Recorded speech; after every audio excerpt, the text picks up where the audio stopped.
Hey everybody, it's Binge of the Body Whisperer here. How's it going? Just coming to you from one of these little gym areas.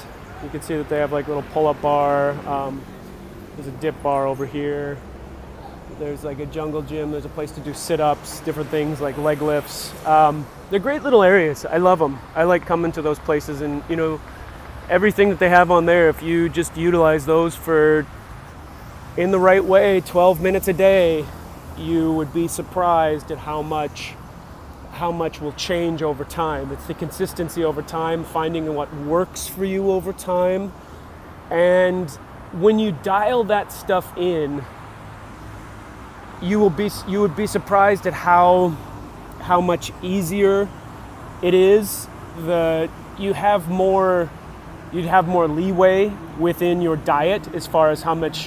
When I say leeway, what mistakes you can make, as in, like now the way I've dialed in my diet, and it hasn't always been this way, absolutely not. Like I should share a photo from when I first developed this concept of, originally it was going to be Uncle Beer's Marvelous 3D Across Fitness Program Z, just something that came to me, that was a nickname, but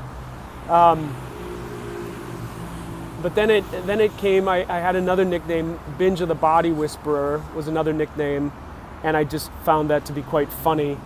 And I think it made sense because I started to look at photos, like I've told you guys, look at photos, and I think just the simple act of taking photos on a fairly consistent basis and measuring, anything measured is managed, has made me think differently about things. How do I look at things? When I'm looking at diet, I'm helping a friend right now with her diet, and she did kind of the binge, the way I approach it. It's a step down process. You first start with sugars, week 1, and then try and just cut out sugars first of all, anything with sugar in it. That includes fruit, but then as week 2 kind of rolls around, you start cutting out more simple carbohydrates, just so you kind of get used to it. And now she did that for a few weeks, and now she's starting to kind of add those things back in, but with a mindfulness of, I don't have to add it back in the same way. I can go a day without it, go 2, multiple days, and then add it back in for a couple, so that it's not, every day isn't sensational. Every day isn't a treat day. And that's one of the biggest things. If you start to look at it that way, and you stop this mentality of like, well, I want to have this, or I'm feeling deprived. If you continually feel deprived, you're not going to necessarily be happy. But how do you trick your brain into thinking that, this is helping me. This is helping me in the long run to feel better, to be healthier, to be there for my family longer. That's something that, and I'm going to talk about this as far as like when, you start looking at your parents as they're aging, and you start thinking about that. And I've always kind of looked at my father with, probably more so than my mother, but she's been fairly, she kind of keeps on stuff. She's had both of them had physical things that have happened, accidents and whatnot. But you start looking at that and you think, you feel it. You want them to feel better, and you sometimes see them making choices, and you're like, I know that you're not making the right choice, and something about it, like, maybe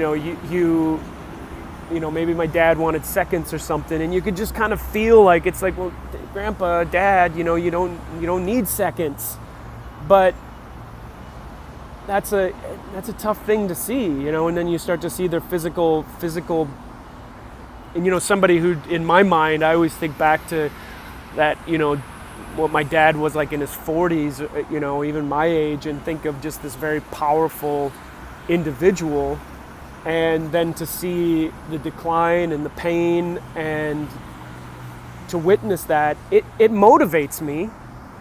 It motivates me huge to be like, well, what am I doing? I have his genetic makeup. What am I doing to possibly, could I go down that road if I made different decisions? Yes, absolutely. Absolutely. And discipline, I think I've talked about it in the past. Discipline is, it's a muscle in a sense of its own. It's something that needs to be trained and flexed and worked out, and little wins can help you to gain more discipline and use less brain power. That's why, honestly, habits, the way that we create habits is to use less brain power. So if you can create habits that are in line with what your idea is about where you see yourself going, you can create habits and kind of break over the barrier of resistance. Once you can get those habits in, then it really just becomes, it's kind of on a cycle. And that's how I feel my life is. Like, I don't necessarily now feel deprived ever, because I kind of feel like I get whatever I want because I've kind of gotten to this place, and I continue to try and improve, but it continues to be a journey, but I use less brain power on it, so I can put my brain power on things that are more important. And actually, sometimes I feel like, man, what do I do with my life? I don't feel stressed. I don't feel stressed. I feel really relaxed. I look around me and I see people who are stressed and aren't relaxed and who have worry. And I feel bad for them. But I remember what it was like being there. And I'm glad I'm not there anymore. What can I say? Like, it's been a very interesting journey. And I think creating a habit of looking at this balancing of the body, limiting myself most of the week, creating that, the idea of freedom of choice. There is this, and I should put the TED Talk on here about it's an inverse thing. Like, you think more choice is going to make you happier, but more choice, I firmly believe it's the paradox of choice. It doesn't make you happier. You actually feel like you're making that. The more choices you have, you feel like you're making whatever choice you make, you feel like you're making a bad decision. So to me, I just try and take as much choice out of the equation as I can. And within that, I feel like I have just a more abundant energy, more abundant life, more abundant,